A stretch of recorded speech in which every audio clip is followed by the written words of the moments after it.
Hind everyone. Today we are going to discuss chapter 2 of class 10th chemistry, acid, base and salt.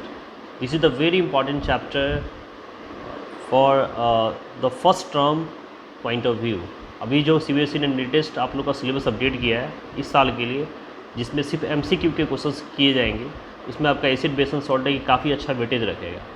तो बच्चों सबसे बड़ी बात है, नो डाउट्स एग्जाम्स में आएगा तो MCQ, लेकिन अगर आपका कॉन्सेप्ट क्लियर है, आपका थ्योरेटिकल कॉन्सेप्ट क्लियर है, तभी आप MCQ अटैम्प्ट कर पाएंगे. तो सबसे पहले हम लोग स्टार्टअप में कॉन्सेप्ट वीडियो करेंगे, उसके बाद हम लोग MCQ की सीरीज़ में आगे चैप्टर्स को कवर करेंगे. तो चलिए शुरू करते हैं.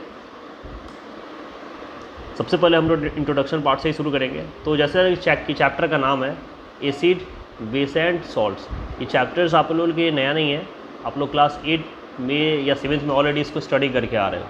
तो सबसे पहले बच्चों एक क्वेश्चन है कि what is the chemical nature of the lemon. यहाँ पे आप लोगों को दिख रहा है वो लेमन. आपसे पूछा जाए कि इसका केमिकल नेचर क्या है, तो केमिकल नेचर मतलब क्या होता है, इसका रसायन यानी केमिकली इसका नेचर क्या होगा. तो आपको क्या पता है, एसिड है कि बेस है कि सॉल्ट है, हमें पता है क्या? नहीं. नेक्स्टली एक और क्वेश्चन आपको दिख रहा होगा कि what is the chemical nature of antacid tablets and why do use this when we feel acidity in our stomachs. ये कई सारे क्वेश्चंस हमारे डेली लाइफ से जुड़े हुए हैं. जैसे एंट एसिड टैबलेट जिसको हम लोग तब खाते हैं जब हमें गैस्ट्रिक्स की प्रॉब्लम होती है, एसिडिटी की प्रॉब्लम्स होती है. आखिर इसका नेचर क्या होता है. इसके अलावा कॉमन सॉल्ट का नेचर क्या हो सकता है. तो इन सारे सवालों का जवाब हम लोग इस चैप्टर में खोजेंगे कि एक्चुअली में एसिड्स बेस एंड सॉल्ट का नेचर क्या है, एसिड्स होते क्या है, बेसिस क्या होते हैं, सॉल्ट्स क्या होते हैं, इनकी प्रॉपर्टी क्या होती है, ईच एंड एवरीथिंग हम लोग एक एक करके इसको कवर करने जा रहे हैं इस चैप्टर में. तो इस चैप्टर में मेनली हमको इन्हीं तीनों के बारे में ब्रीफ स्टडी करनी है. तो चलिए सबसे पहले क्लासिफिकेशन जो मैटर होता है क्या बच्चों, everythings existing in the nature is called matter. Doesn't matter this is the living और non living thing. So based on the chemical properties और behaviour compounds has been classified into 3 types. उनके behaviours के आधार पे और उसके chemical properties के आधार पे इसको 3 टाइप्स में डिवाइड किया जाता है. क्या? Acids, base and salt. पहली कैटेगरी क्या है आपकी एसिड्स, दूसरी क्या है बेस और तीसरा क्या है सॉल्ट. ये किसके आधार पे बांटा गया है? उसके केमिकल प्रॉपर्टीज़ के आधार पे और उसके बिहेवियर के आधार पे. सबसे पहले बच्चों हम लोग एसिड्स की चर्चा करेंगे. तो एसिड्स एक्चुअली जब एसिड स्टार्टिंग की हम बात करें, अर्लियर जब एसिड्स का कॉन्सेप्ट आया था, तो सबसे पहले एसिड्स को ना उसके टेस्ट के आधार पे पहचाना जाता था. या एसिड्स ही क्या, एसिड्स हो, बेस हो, सॉल्ट हो, सबसे पहले उसको हम लोग कैसे पहचानते थे? According to the taste. जैसे मान लीजिए लेमन है, एप्पल है, इन सभी में एसिड्स की मात्रा पाई जाती है. लेकिन ये सभी ऐसे एसिड्स होते हैं ना, यानी कि हमारे ऐसे बहुत सारे फूड्स आइटम्स हैं जिसके अंदर एसिड्स पाया जाता है, लेकिन ये सभी बहुत ही वीक एसिड्स होते हैं, यानी कि बहुत ही कम लो कंसनट्रेटेड होते हैं. तो इनको तो हम आसानी से टेस्ट से पहचान लेते हैं. लेकिन जो बच्चों जो स्ट्रॉन्ग एसिड्स है, जैसे यहाँ पर आपको दिख रहा है हाइड्रोक्लोरिक एसिड्स, या ऐसे कई सारे एसिड्स हैं जो काफ़ी डेंजरस होते हैं. यहाँ लिखा है ना don't touch, it is dangerous. तो वैसे एसिड्स को हम लोग छू के या टेस्ट करके नहीं पहचान सकते. तो ये जो कॉन्सेप्ट था ना टेस्ट वाला, ये अब एक्चुअली ये यूज़ नहीं किया जाता, इस आधार पे नहीं पहचाना जाता. तो एसिड्स को पहचानेंगे कैसे? तो सबसे पहले इसका एक डिफिनेशन देखते हैं कि how can we define an acids. तो एसिड्स क्या होता है? Acids are the chemical substances which turn blue litmus to red.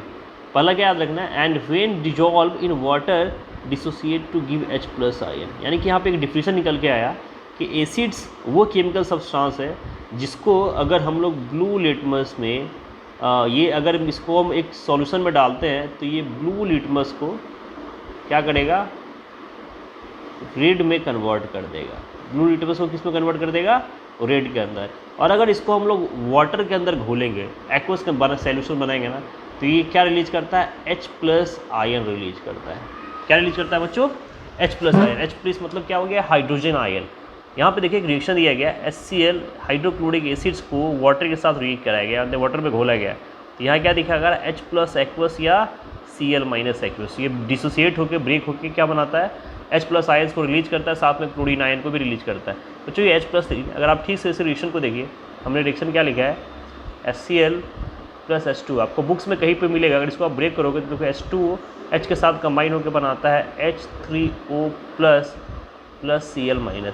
तो चाहे आपका जैसे, लेकिन यहाँ पे क्या लिखा है? H+ लिखा है. बच्चों H3O+ को बोलते हैं, this is called hydronium ion. क्या बोलते हैं? Hydronium ion. तो या तो हाइड्रोनियम आयन लिखिए या फिर H+ एक्वस लिखिए. क्या लिखिए? H+ aqueous. दोनों का बात बराबर है. हाइड्रोनियम आयन के साथ आपको एक्वस लिखने की ज़रूरत नहीं है, या एक्चुअली ये हाइड्रोनियम आयन ही होता है, लेकिन आप सिंपली या तो H प्लस एक्वस लिख सकते हैं या फिर H3O प्लस हाइड्रोनियम आयन लिख सकते हैं। आप दोनों में आपको जो इच्छा वो आप कैरी कर सकते हैं। Got it. तो एसिड्स क्या हुआ, एसिड्स जो एक ऐसा केमिकल सब्सटेंस है जो ब्लू लिटमस को रेड में कन्वर्ट कर देता है और वाटर में घुलने के बाद डिसोसिएट होता है किसमें, हाइड्रोजन प्लस आयंस को रिलीज करता है, डिसोसिएट करता है। अगर अब आप टाइप्स की बात करें एसिड्स की, तो जो एसिड्स के ना को हम लोग 3 कैटेगरी में डिवाइड कर सकते हैं। एक डिवाइड कर सकते हैं उनके स्ट्रेंथ के आधार पे, स्ट्रेंथ मतलब उनकी कैपेसिटी, उनकी शक्ति के आधार पे। तो according to strength they are the two type, strong acids and weak acids. दूसरा हम कैटेगराइजेशन डिवाइड कर सकते हैं इसको सोर्स के आधार पे। अगर हम सोर्स के आधार पर डिवाइड करेंगे तो क्या होगा, ऑर्गेनिक एसिड्स, और दूसरा क्या हो सकता है, इनऑर्गेनिक। और तीसरा हम डिवाइड कर सकते हैं उसके कॉन्सेंट्रेशन के आधार पे। तो उसके आधार पे पहला टाइप क्या क्या है आपका, कॉन्सेंट्रेटेड, और दूसरा क्या है, डाइल्यूट। तो चलिए एक एक करके समझते हैं। यहाँ पे स्ट्रॉन्ग स्ट्रेंथ का मतलब क्या होता है, पहले सबसे पहले हम स्ट्रेंथ की बात करने जा रहे हैं। तो स्ट्रेंथ का मतलब क्या होता है बच्चों, स्ट्रेंथ का मतलब हो गया इसको हम लोग बोलते हैं, ये भी बोल सकते हो degree of dissociation. This is also called degree of dissociation. मतलब क्या हुआ कि ये कितना, इसके अंदर कितना H प्लस आयन्स, डिग्री मतलब यहाँ पे कैसे, ये डिपेंड करता है कि कितना H3O प्लस आयन रिलीज हुआ है। अगर किसी को हम लोग घोलते हैं एक एसिडिक सॉल्यूशंस, जितना ज़्यादा हाइड्रोनियम आयन रिलीज करेगा ना, या H plus aqueous ion release करेगा, वो उतना स्ट्रॉन्ग होगा, और जो जितना कम H3O प्लस आयन रिलीज करेगा वो उतना वीक होगा। यानी कि यहाँ पे हम लोग स्ट्रेंथ किसके आधार पर पहचान रहे हैं, according to the H3O plus ion या फिर according to the H plus ion के आधार पे। जितना जिसके पास जितना H प्लस आयन या जितना H3O प्लस आयन वो उतना स्ट्रॉन्ग, और जो जिसमें जितना कम उतना वीक। तो उसके आधार पे इसको 2 टाइप में बांटा गया, स्ट्रॉन्ग एसिड्स और वीक एसिड्स। तो स्ट्रॉन्ग एसिड्स क्या होगा, जो ज़्यादा डिसोसिएट करेगा। जैसे स्ट्रॉन्ग एसिड्स के आपके एग्जाम्पल है, अगर आप स्ट्रॉन्ग एसिड्स के एग्जाम्पल की बात करेंगे तो आपके स्ट्रॉन्ग एसिड में याद रखिएगा ये होते हैं आपके HCl हाइड्रोक्लोरिक एसिड हो गया, H2SO4 सल्फ्यूरिक एसिड हो गया, HNO3 नाइट्रिक एसिड्स हो गया। ये सभी आपके काफ़ी स्ट्रॉन्ग एसिड्स हैं। और अगर वीक एसिड्स की बात करें तो, अगर वीक एसिड्स की बात करेंगे तो आपके हमारा एसिटिक एसिड हो गया, फॉर्मिक एसिड हो गया। एसिटिक है ना, एसिटिक एसिड है। एसिटिक एसिड का केमिकल फॉर्मूला क्या होता है, CH3COOH। आपका फॉर्मिक एसिड हो गया, ये सारे आपके वीक एसिड्स हैं। तो फॉर्मिक एसिड का केमिकल फॉर्मूला क्या होता है बच्चों, इसका होता है HCOOH। ठीक है, तो ये सारे आपके क्या हो गए, वीक एसिड्स। तो ये टाइप्स किसके आधार पे था, स्ट्रेंथ के आधार पे। सेकंड टाइप्स क्या है आपके, सोर्सेज के आधार पे। तो सोर्सेज के आधार पे हम इसको 2 पार्ट में बांटते हैं, ऑर्गेनिक और इनऑर्गेनिक। सोर्स का मतलब क्या होता है, इसको हम लोग कहाँ से गेट कर सकते हैं। तो ऑर्गेनिक का मतलब आप लोगों को पता है, जो बाय नेचर फाइंड आउट होता है। यानी कि ऑर्गेनिक एसिड्स में कौन आएगा, जो हमको या तो प्लांट से मिलता हो या फिर एनिमल से मिलता हो डायरेक्टली। ठीक है, उसको क्या बोलेंगे, organic acid. Same as organic acid, यानी कि एक तरह से कह सकते हो जो आपके नेचर्स में डायरेक्टली पाए जाते हैं। तो ऑर्गेनिक एसिड्स में आपके क्या क्या आते हैं, एसिडिक एसिड, जो आपके वीक एसिड्स होते हैं। जितने भी वीक एसिड्स हैं ना, वीक एसिड्स आपके ऑर्गेनिक एसिड्स के अंदर आ जाता है। लाइक आप अपने क्या लिखा था, एसिडिक, फॉर्मिक, ये सारे आपके कैसे हैं, ऑर्गेनिक एसिड्स हैं। और दूसरा का टाइप क्या था बच्चों, इनऑर्गेनिक। इनऑर्गेनिक आपके स्ट्रॉन्ग एसिड्स होते हैं। कैसे होते हैं, स्ट्रॉन्ग एसिड्स होते हैं। और ये वो एसिड्स हैं जिनको जो क्या हुआ, जो कहीं ना कहीं नेचर्स में प्रेजेंट नहीं है। ये एक केमिकल रिएक्शंस या केमिकली कंबाइन करके इनको बनाया जाता है, या नेचर में डायरेक्टली एग्जिस्ट नहीं करता। ये कहीं ना कहीं रिएक्शंस के कारण बनाया जाता है। तो आपके जैसे फॉर एग्जांपल आपका HCl हो गया, जो हाइड्रोजन क्लोरीन के मिलाने से बनता है। आपका नाइट्रिक एसिड्स हो गया, आपका सल्फ्यूरिक एसिड्स हो गया। ये सारे यानी कि जो हमारे स्ट्रॉन्ग एसिड्स थे, ये सारे आपके क्या है, इनऑर्गेनिक एसिड्स हो जाएंगे। और तीसरा टाइप क्या था बच्चों, अकॉर्डिंग टू द कॉन्सेंट्रेशन ना। तो अकॉर्डिंग टू अगर कॉन्सेंट्रेशन बात करें तो इसको हम 2 पार्ट में बांटते हैं। पहला कॉन्सेंट्रेटेड एसिड। तो कॉन्सेंट्रेटेड का मतलब क्या था, कॉन्सेंट्रेटेड का मतलब यहाँ पे है कि जिसमें ज़्यादा अमाउंट ऑफ एसिड्स प्रेजेंट हो इन कॉम्बिनेशन ऑफ, यानी कि एक एक्वस सॉल्यूशंस के large amount of acid present in aqueous solution. एक एक्वस सॉल्यूशन के अंदर जो जितना ज़्यादा एसिड्स हो, यानी कि समझ लीजिए ना के बराबर वाटर हो, तो उसको हम लोग क्या बोलेंगे, कॉन्सेंट्रेटेड सॉल्यूशंस। ठीक है। और दूसरा क्या होता है, डाइल्यूट। डाइल्यूट का मतलब होता है जिसमें वाटर की मात्रा ज़्यादा हो और एसिड्स की मात्रा कम हो, यानी कि जिसमें small amount of acid present हो। क्या हो, small amount of acid present हो। ठीक है। ज़्यादा से ज़्यादा क्या हो, इसमें वाटर ज़्यादा हो, वाटर लार्ज अमाउंट में मौजूद हो, तो उसको क्या बोलेंगे, डाइल्यूट। और ज़्यादातर आपके जो लैब्स में जितने भी रिएक्शंस होते हैं ना, वहाँ पे हम लोग डाइल्यूट एसिड्स को ही यूज करते हैं। Got it. तो ये आपके टाइप्स थे। इसके बाद हम लोग बात करें जनरल प्रॉपर्टीज़ की। तो जनरल प्रॉपर्टीज़ की हम लोग बात करें तो एसिड्स सबसे पहले देखिए क्या है, टेस्ट के आधार पे एसिड्स का टेस्ट कैसा होता है, सोर। याद रखिएगा, एसिड्स का टेस्ट कैसा होता है, सोर। जैसे आपके लेमन हो गए,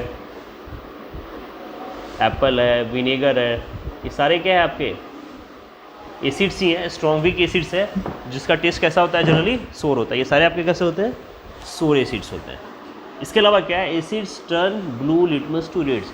एसिड्स अगर हम लोग ये देखिए, अगर हमारा एक एसिडिक सॉल्यूशंस है, अगर इसमें हम लोग ब्लू लिटमस को कन्वर्ट करेंगे तो कैसे कन्वर्ट हो जाता है, रेड में। तो याद रखना है कि एसिड्स की प्रॉपर्टी होती है कि वो ब्लू लिटमस को रेड में कन्वर्ट कर देता है। और इसके अलावा एसिड्स क्या होता है, कोरोसिव। कोरोसिव का मतलब क्या होता है, इसको हिंदी में बोलते हैं ना ज्वलनशील, बहुत ही फ्लैमेबल होता है, हिंदी में बोलते हैं ज्वलनशील। ये काफ़ी फ्लैमेबल होता है, यानी कि नेचर में कोरोसिव क्या होता है, यह आपके कपड़े पे गिरे, आपके हैंड पे गिरे, या जहाँ भी गिरेगा ना, इसको वो डैमेज कर सकता है, उसको नुकसान पहुँचा सकता है। ठीक है ना, that's a very dangerous. So acids का नेचर कैसा होता है बच्चों, ये होता है कोरोसिव नेचर में। नेक्स्ट है most important, acid dissociate into H+ ions in water.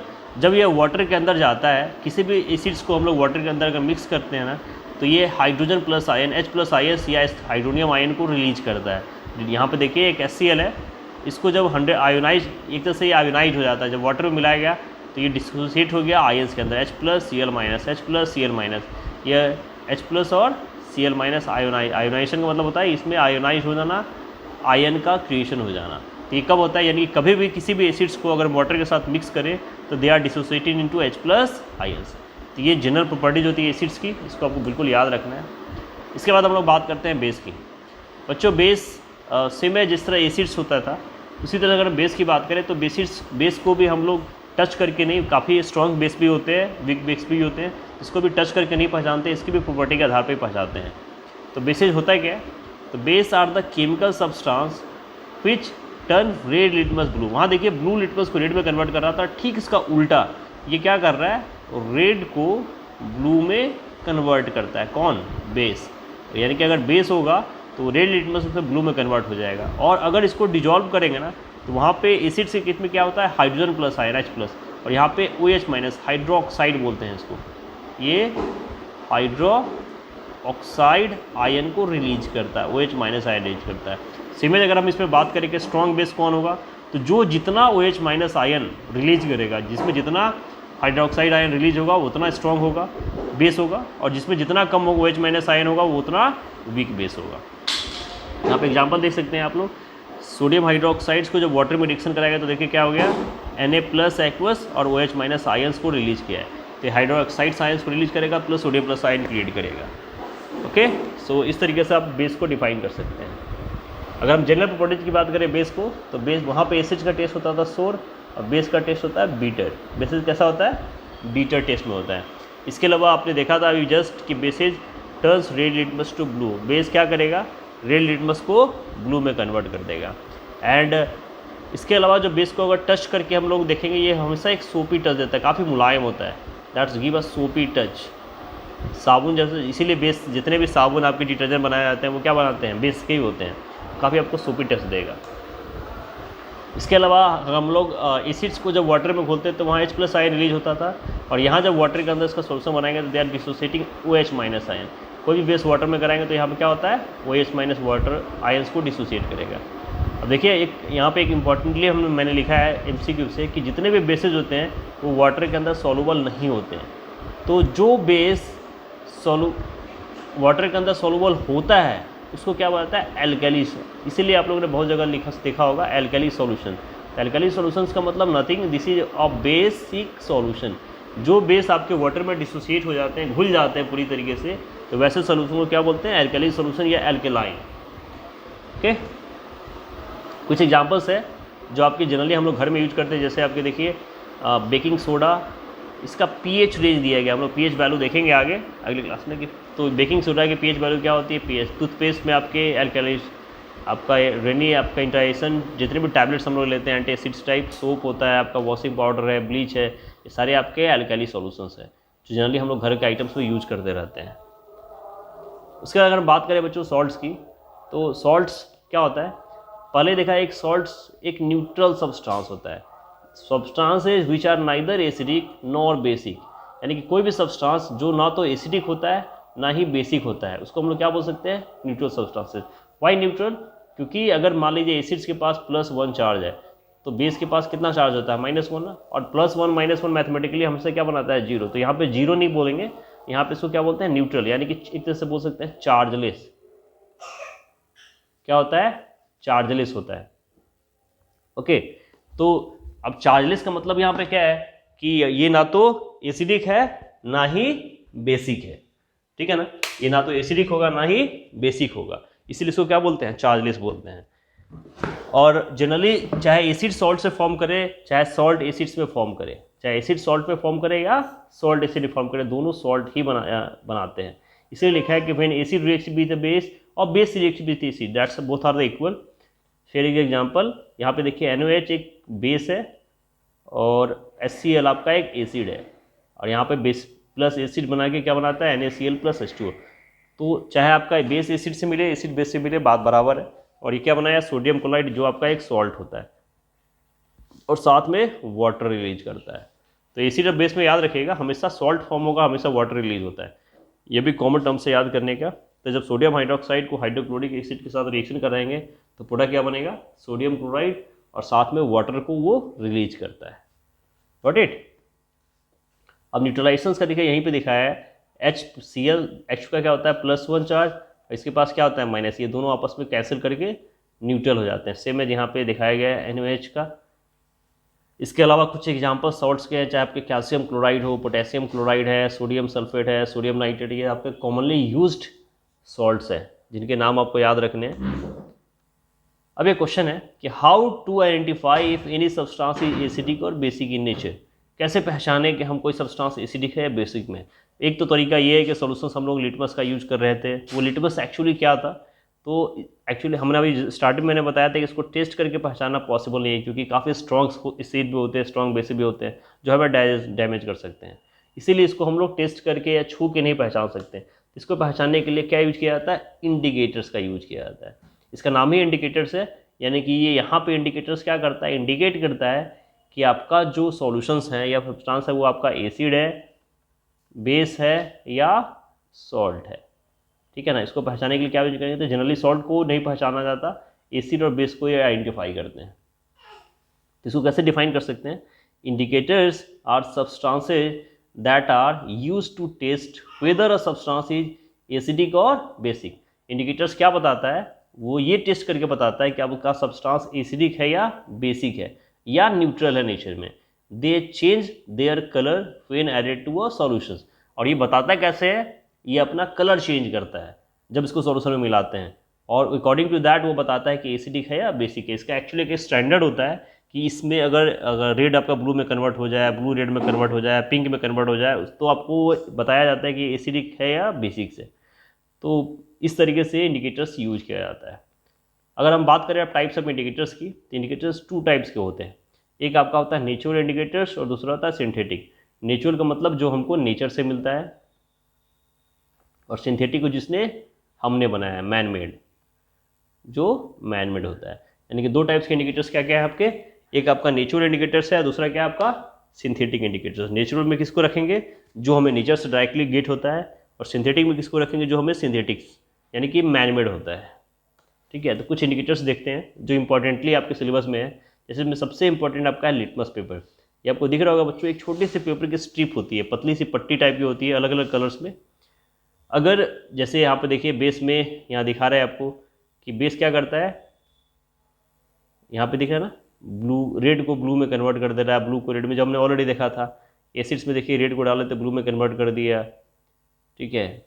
और न्यूट्रल में सेम कलर का रहेगा, जो जैसा रहेगा वैसे ही रहेगा।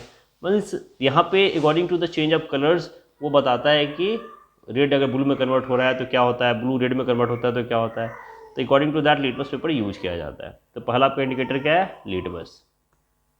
लिटमस क्या करता है, देखिए litmus solution is a purple dye. ये एक्चुअली लिटमस ना एक लिटमस ट्री से गेट किया जाता है और एक पर्पल डाई कलर का होता है, which is extracted from a lichen tree. ये याद रखना है आपको कि लिटमस जो गेट होता है वो कहाँ से होता है, लाइकेन ट्री से। ये एक्चुअली एक प्लांट है जो थैलोफाइटा ग्रुप का है।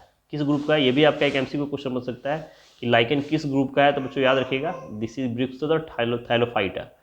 और ये जनरली इंडिकेटर के रूप में यूज किया जाता है। When the litmus solution is neither acidic nor basic its colour is purple. यानी कि अगर ये ना एसिडिक हो ना बेसिक हो तो इसका कलर क्या रहेगा, आपका पर्पल रहेगा। यानी कि बाई नेचर से पर्पल कलर का होता है और फिर कलर चेंज करने के बाद ये रेड या ब्लू में कन्वर्ट होता है। तो किसमें, एक तो लाइकेन ट्री, और ये किस ग्रुप का है बच्चों, ये थैलोफाइटा ग्रुप का है। Got it. दूसरा देखिए, दूसरा आपका नेचर इंडिकेटर है टर्मरिक, हल्दी, जो जनरली हमारे घर में यूज होता है।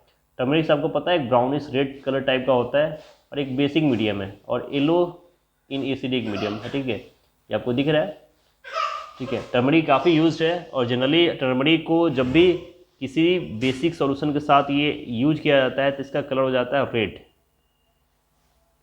बेस में देखें ना ब्राउनिश रेड कलर में, आपने देखा होगा कपड़े पर कोई दाग लग जाए हल्दी की, जैसे उसको हम धोने के लिए आते हैं तो रेडिश कलर में कन्वर्ट हो जाता है। तो अगर वो रेडिश कलर हो रहा है तो समझ लेंगे कि बेस है, नहीं तो वो एसिडिक है। तो इस तरीके से हल्दी से पहचाना जाता है कि वो एसिडिक सॉल्यूशन होगा या बेसिक सॉल्यूशन होगा। दूसरा नेक्स्ट आपका है रेड कैबेज लिप्स इंडिकेटर। यहाँ दिख रहा है आपको कैबेज ही है लेकिन रेड कैबेज है। ये क्या होता है, एक पर्पल कलर्ड सॉल्यूशन बनाया जाता है that is use to test whether substances और एसिड और बेसिस। ये एक्चुअली कलर क्या होता है इसका, purple. Normally the purple solution turns red in colour. Generally क्या होता है, जो पर्पल सॉल्यूशन होता है वो किस कलर में कन्वर्ट हो जाता है, रेड कलर में, जब ये कंबाइन होता है किसके साथ, एसिड के साथ। और ग्रीन में कन्वर्ट हो जाता है जब ये कंबाइन होता है बेस के साथ। तो याद रखना है, एसिड के साथ रेड और ग्रीन के साथ, बेस के साथ ग्रीन कलर में कन्वर्ट होता है। और अगर ये कोई कलर नहीं चेंज कर रहा इसका मतलब वो कैसा होगा, न्यूट्रल होगा। तो एसिड के साथ क्या हो रहा है बच्चा, एसिड के साथ हो जा रहा है वो रेड में, एसिड के साथ क्या, रेड, और बेस के साथ ग्रीन में। किसके किस में, रेड कैबेज लिप्स इंडिकेटर के रूप में। तो याद रखिएगा इसको। यहाँ पे देखिए बेकिंग सोडा वाटर विनेगर दिखा रहा है, तो ये इन सभी का यूज किया जाता है न्यूट्रल सॉल्यूशंस के रूप में। इसके अलावा अब हम बात करेंगे सिंथेटिक इंडिकेटर्स में, तो जो सबसे इंपॉर्टेंट आपका वो फिनोल्फ्थैलीन, काफ़ी पॉपुलर नेम है। यहाँ आपको देखिए फिनोल्फ्थैलीन जो जनरली क्या होता है, आपके ये कलर दिख रहा है ना, जनरली पर्पल टाइप का होता है। ये जनरली क्या होता है, ये एक कलरलेस होता है। एसिडिक सोल्यूशन में अगर इसको हम यूज करें ना तो ये हमेशा कलरलेस रहेगा और बेसिक सोल्यूशन में ये पिंक होगा। यहाँ पर दिख रहा है एसिडिक सोल्यूशन के अंदर ये कलरलेस होता है और अगर इसने पिंक कर दिया इसका मतलब सोल्यूशन कैसा है, बेसिक है। तो कैसे पहचानेंगे, फिनोल्फ्थैलीन को जब हम एसिडिक सोल्यूशन में डालेंगे तो कलरलेस रहेगा और बेस में डालेंगे तो वो पिंक में कन्वर्ट हो जाएगा एल्कली सोल्यूशंस में। तो इस तरीके से इसको पहचान लेते हैं। इसके अलावा आपका एक सिंथेटिक इंडिकेटर है मिथाइल ऑरेंज।